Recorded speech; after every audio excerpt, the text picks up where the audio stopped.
ندیم صاحب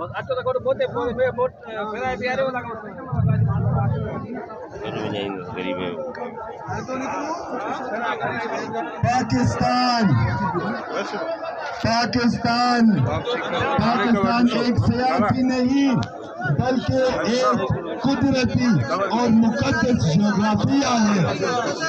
سندھ کے تاج تمام دریا یہاں موجود ہیں اور ان کے پہاڑ جیسے کوہ ہمالیہ، کاراکورم اور ہندو کش بھی یہاں پر موجود ہیں۔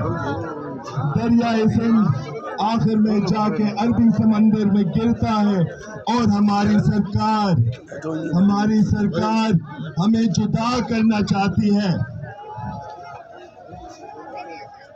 اس لیے وہ ہمیں ایک دوسرے کے خلاف لڑاتے ہیں، سندھیوں کو پختونوں کے خلاف، سرائکیوں کو بلوچوں کے خلاف، اور بلوچوں کے خلاف اور پنجابیوں باقی سب کے خلاف۔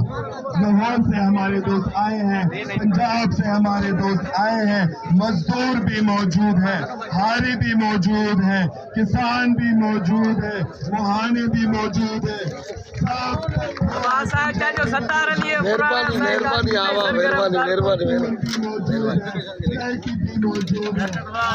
مہربانی صحیح